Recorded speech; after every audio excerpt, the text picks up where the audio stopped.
I've finally made it to CHANG, known in the West as Tibet, the rooftop of the world. At nearly 12,000 feet, the capital city of Lhasa literally takes your breath away. I'm sure I'm the first one to come up with that, I'm sure. It's over twice as high as Denver, Colorado. And I've been to Denver. They get high. Anyway, I feel I've been lied to. I was told this was a land of enslaved people. And yet, every single person I've seen is kind of walking around. I think they might be kind of free. I haven't found a single person that's being sold as a serf or anything. The city of Lhasa is truly a modern city.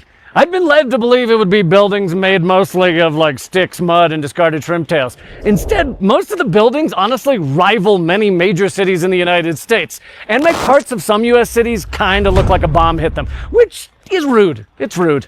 Also, if I'm gonna fly 24 hours to get here, the least you can do is have a guy pulling a cart. Instead, it's electric cars everywhere. I thought there was gonna be a poor sap pulling a feudal lord or something. I'm really disappointed. Some people insist on painting CHANG as a dystopian land of oppression. Well, let's get a little history lesson. Time warp! Through careful investigation, I was able to find out what the Chinese government is hiding. CHANG slaves and serfs, it's a real thing! That happened before 1959 when the feudal system was abolished and the land redistributed. CHANG has been an important part of China since ancient times. Prior to the 1950s, there was a feudal system here in which 5% of the population basically owned and abused 95% of the population. At the Tibet Museum, anyone can see the awful conditions serfs endured. Oppression, economic exploitation, soul-crushing labor every single day. They didn't even get Mother's Day off. In fact, there was no Mother's Day. And much like slavery in the US, even amongst the exploited, there was a class structure, a ranking system. So on March 28, 1959, the CPC led the people in CHANG in launching what was called the Democratic Reform, which freed all the serfs, nearly 1 million people. And although I shouldn't have to remind everyone how much better it is to not have feudalism, look at the results.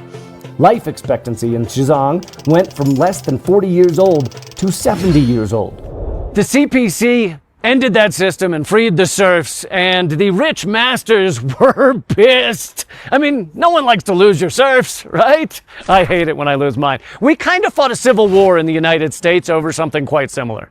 I was also under the impression from Western media that religious freedom had been crushed here. I thought if you just had a look in your eye that was remotely spiritual, then you'd be shackled in a dungeon for good, darkness, your only friend. If they've crushed religious freedom here, they've done a really poor job of it because Buddhism is kind of everywhere. There are 1,787 sites for Tibetan Buddhism, 46,000 resident monks and nuns, 4 mosques, 12,000 Muslims, and even a Catholic church. But I don't see many Star Wars t-shirts, and that's kind of like a religion or a cult, so maybe they're oppressed. Well, there's loads of Buddhist monks and nuns. This place is infested with them. For some odd reason, they aren't being black-bagged, arrested, and told in no uncertain terms to stop being so pious. The cold truth is that the CHANG streets are bustling with a mixture of devout worshipers, national and international tourists, and local residents. The closest thing to a cultural genocide I've seen is that those traditional Tibetan hats made out of real yak fur are a little pricey. $20 US? Come on, what's going on here? It seems clear that the accusations righteously spewed by the West at China in terms of cultural and religious suppression are at best gross ignorance and at worst a concerted plan to harm China. But that's ridiculous. Since when has the United States ever promoted duplicitous falsehoods simply to try to advance global control and harm their economic opponents? Wait. I hear it now that I said it out loud. They do that all the time. There's plenty to debate about the history of this place and who gets to write it. But I came here to investigate the now, to taste the food, meet the people, spin the spinny golden things, and breathe what little air there is. Don't worry, I breathed a whole bunch of extra air before I got on the flight, so I'm totes good now.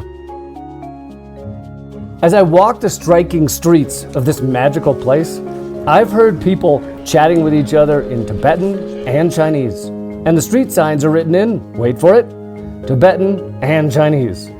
Many ancient relics in the museums are testament to the age-old connection, union, between Xizang and the rest of China. This includes blood relations, language, culture, and they even tried on each other's shoes at one point. Xizang is one of the most beautiful places I've ever seen. And I saw the Great Pyramid, the one in Vegas, but you know, it's similar.